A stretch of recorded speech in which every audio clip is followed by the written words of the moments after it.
All right, we're going to continue on into Chapter 3. And today our focus is going to be on dimensional analysis. In other words, what we're going to talk about are different types of units and converting between them. Okay?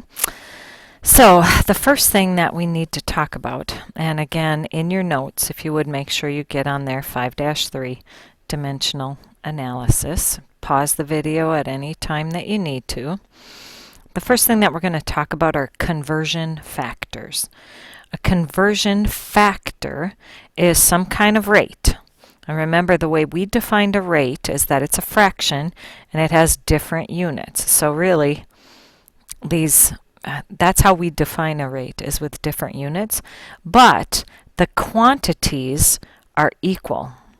The quantities are equal. I'll give you a second to write that down. And then when we just think about this, this kind of sounds confusing, but once we do a few examples, then I think it'll all become clear. So for example, if I asked you how many inches are in a foot, you'd say, oh, well, there's 12 inches in a foot. So if I make a fraction out of those, and I put 12 inches on top and 1 foot on the bottom, I call it a rate because I have different units of measurement, inches and feet. And my numbers are different, but really, when I say the quantities are the same, clearly 12 and 1 are different numbers, but 12 inches is the same distance as 1 foot. Really, these are equal. And that's why it's a special rate, and we call it a conversion factor. Now, I could put the 1 foot on the top and the 12 inches on the bottom. That doesn't matter. It doesn't matter which way you have it. Both of these represent the same exact distance. I'm using a different unit in order to measure that particular distance, and they're exactly the same. So even though the numbers look different because of the units, it's exactly equal to each other. Here's one. Feet and miles. There are 5,280 feet in 1 mile. This is another conversion factor. Different units, feet and miles, but they're the same exact distance, and so really they're equal to each other. We call it a conversion factor. All right, here's one with time. 1 minute is the same as 60 seconds. There you go. Let's see if any of you have had facts so far. You might know that 8 fluid ounces is exactly equal to 1 cup. Those two are different units for sure, but they would measure the same quantity or same amount of liquid. All right, so this gives you an idea of what conversion factors are, and we're going to use these today.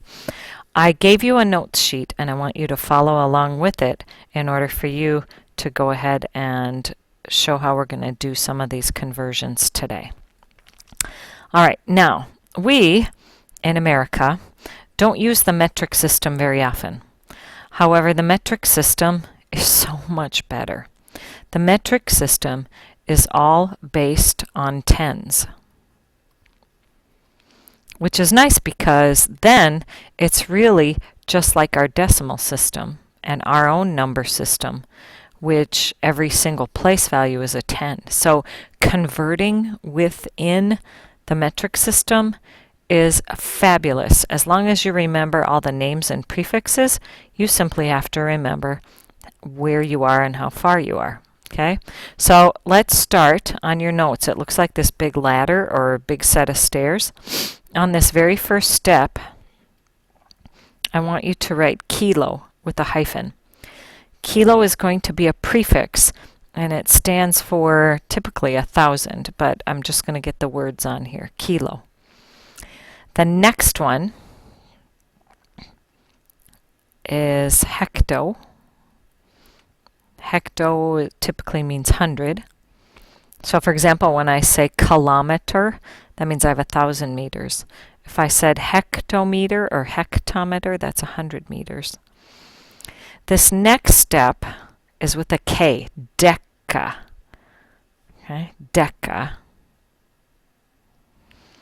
And then here, I'm just going to leave this blank in a sense. This is your main unit. And it could stand for, this could be meter, if I'm talking about distance or length.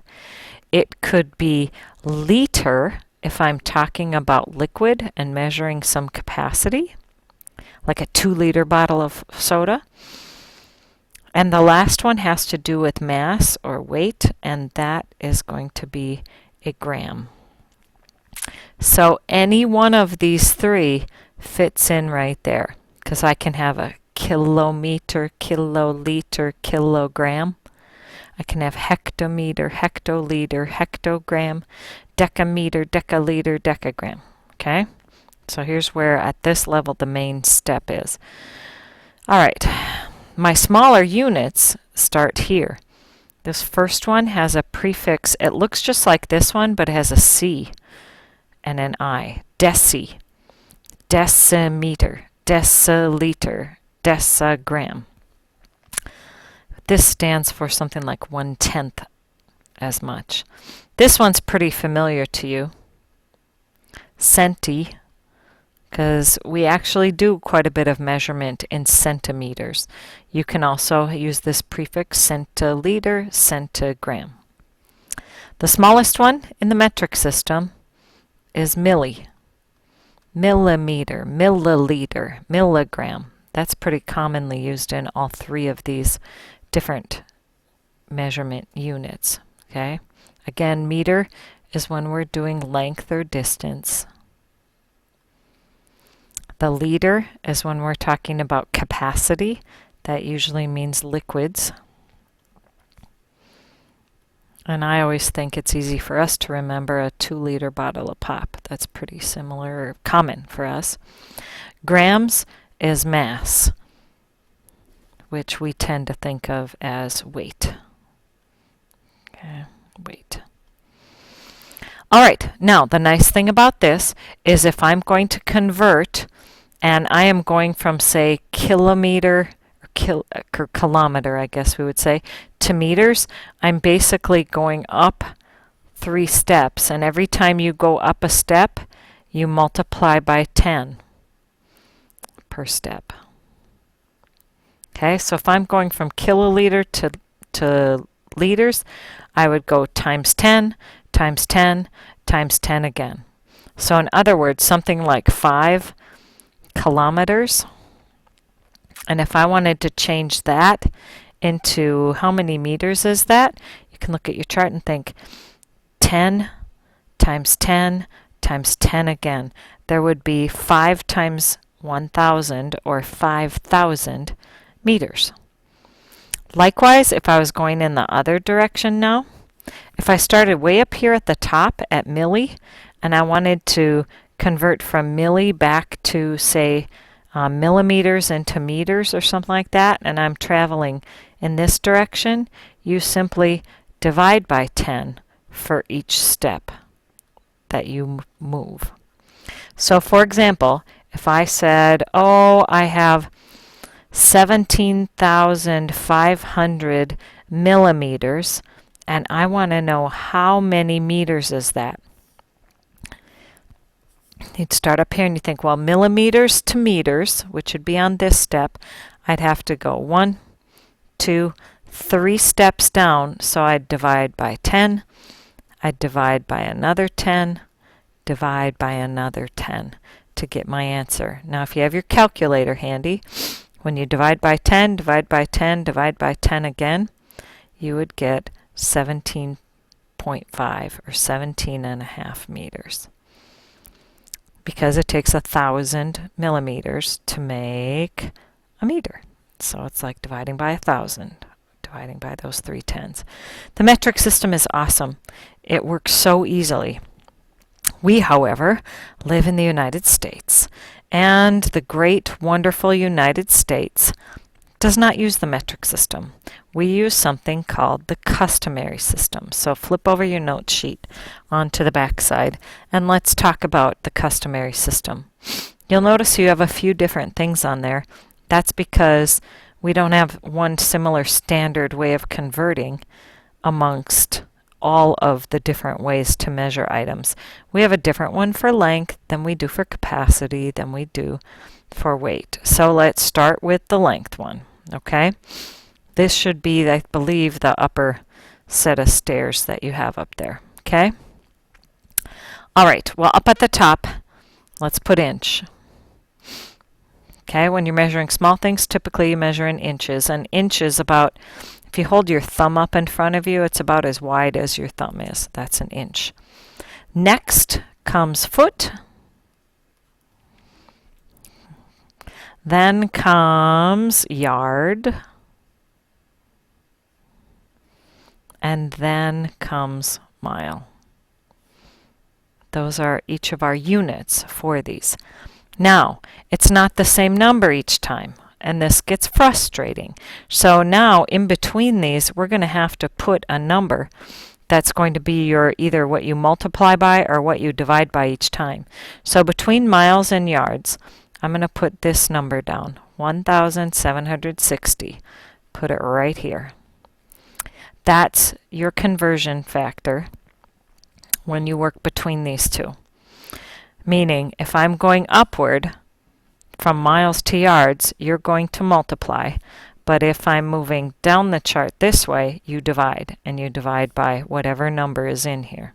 Okay? There are 1,760 yards in 1 mile. Okay, feet and yards. The relationship there is a 3. And you probably know this one. Inches in a foot, there are 12 inches in a foot. So, if I give you a question like this, and I say something like, 6.5 feet equals how many inches, you would say, oh, let me look at my chart. I'm going from feet to inches. That means I'm moving up. When I go this way, I multiply. I'm going to multiply by 12. So you would take 6.5 times 12 and get your answer there, which is something like 78. 78 inches is 6.5 feet.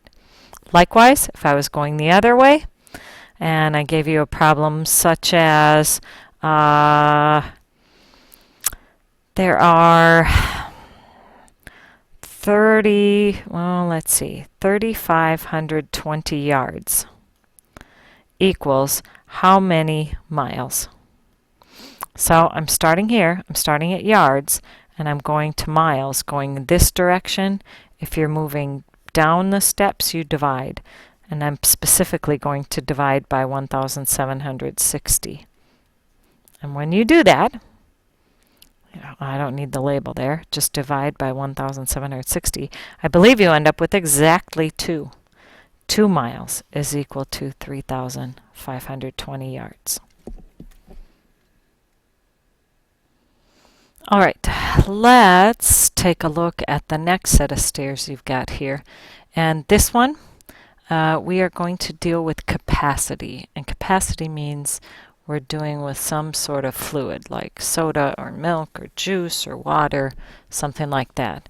And this one has 1, 2, 3, 4, 5 steps on it. All right, we are going to start with this bottom step, and I want you to call this one the gallon. Okay?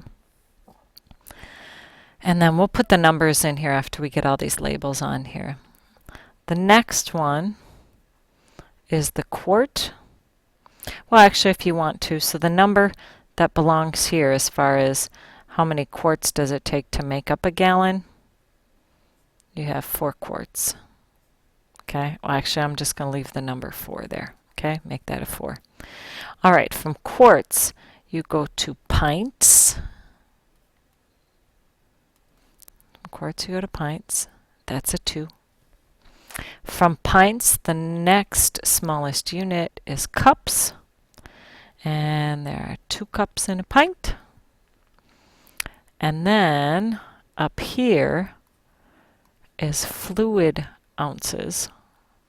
That's different than the ounces we use for weight.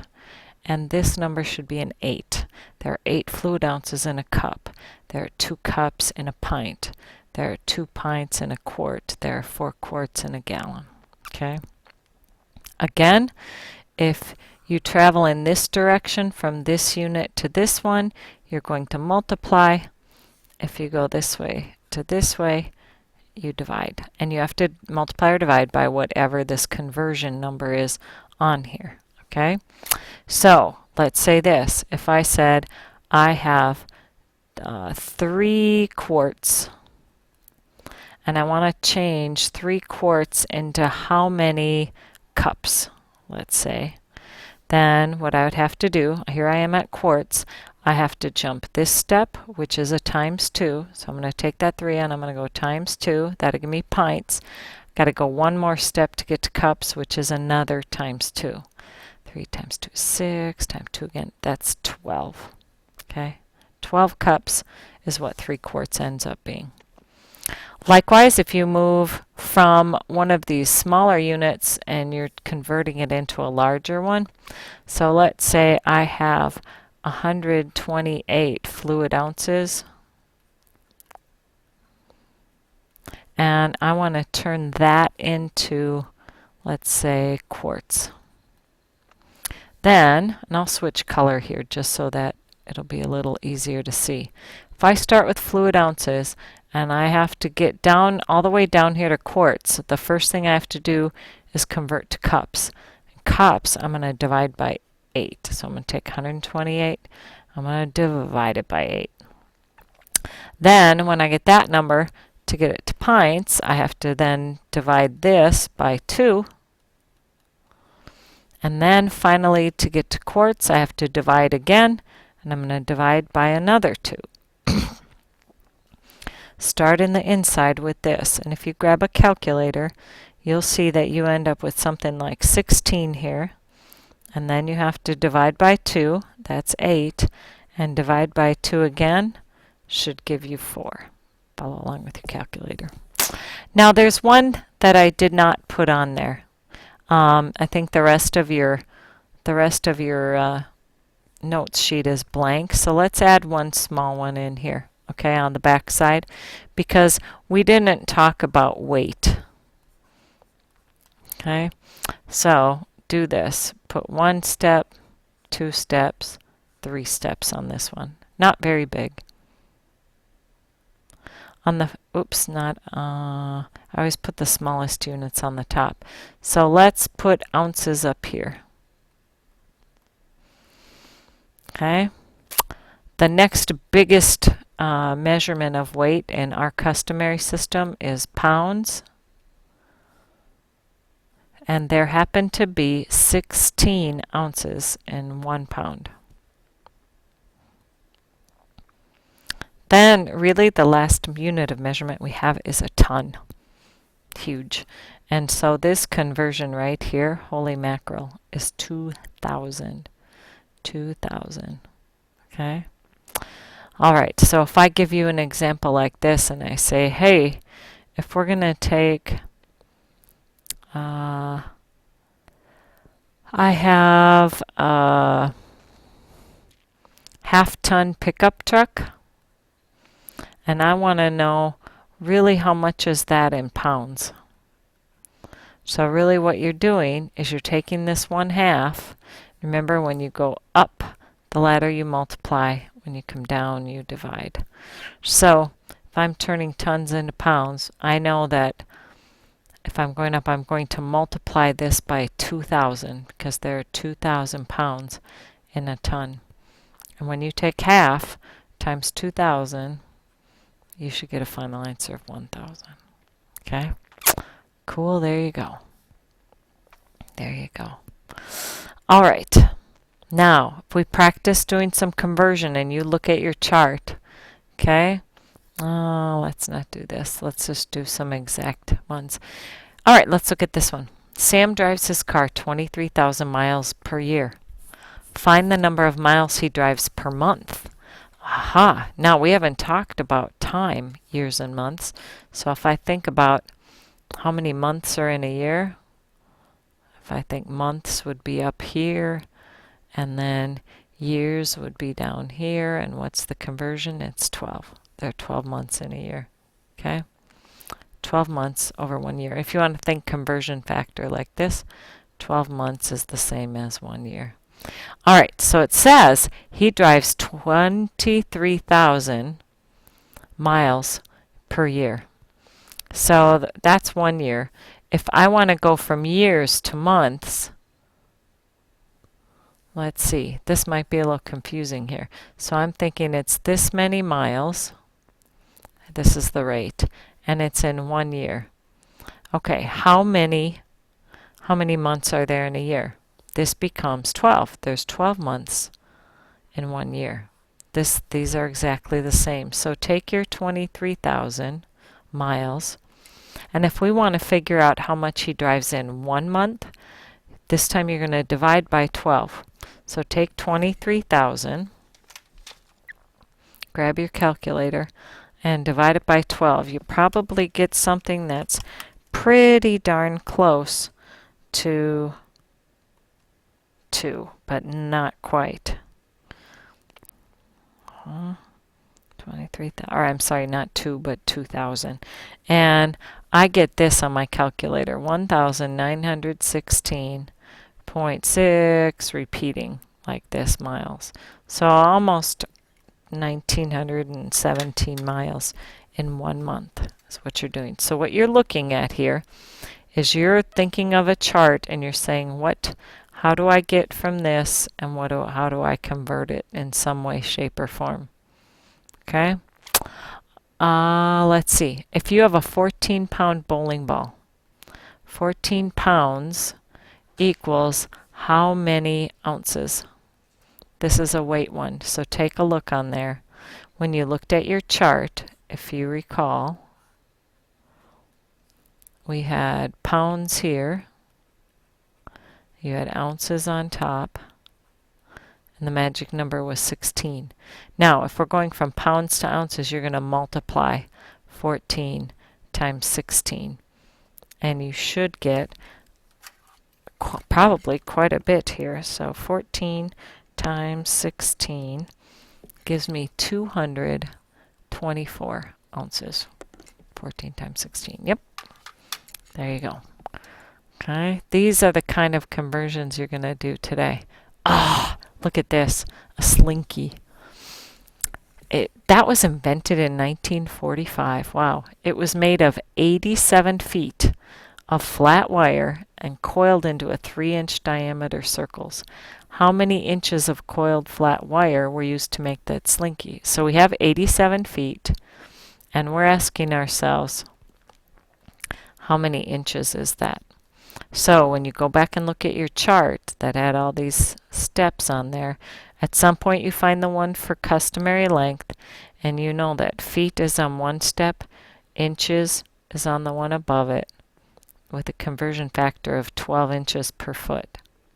So that means if I'm going from feet to inches, you have to take 87 and multiply it by 12.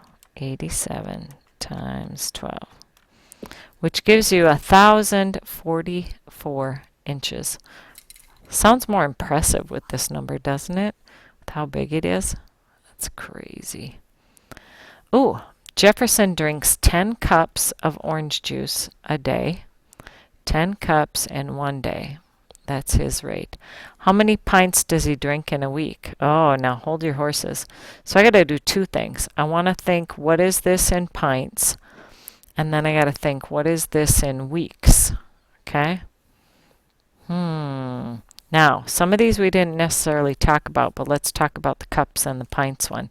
In fact, if I go back to that chart, cups and pints, here we go. Notice, here's cups on this step, here's pints. I'm going to go down, which means divide by 2. Divide by 2. Divide by 2. Here we go. So you're going to take this number, the 10, and you're going to divide by 2 to end up with pints. So that tells me I should get 5. Okay? Now, if I'm turning days into weeks, when it says how much does he drink in a week, I'm asking you how many, basically in this one, you think how many, 1 day is how many weeks? Now this is going to look a little weird, but how many days make up a week? ask yourself, there should be 7. So if I'm saying one day is how many weeks, if I make a little step chart, you always put the smaller unit on top. This is week. Okay? The conversion is 7. If I'm going from days,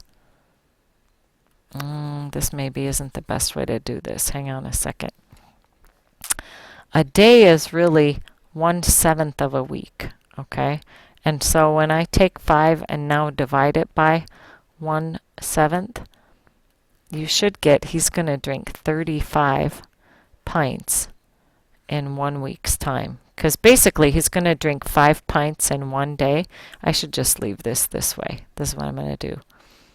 Leave day as day and then just think about it. It takes 7 days to make a week. So if he's drinking 5 pints in 1 day, then you're going to have to go times 7 and times 7 to turn this into 1 week, and you'd get 35 pints. That's probably a better way to explain it there. Okay? Awesome. All right, let's just get you started and see how it goes here. This workbook page is related to this section, section 3, and I believe it's probably in the 30s, probably page like 34 or something like that. Page 34, yes, page 34. So go ahead and give these a whirl and see what you come up with.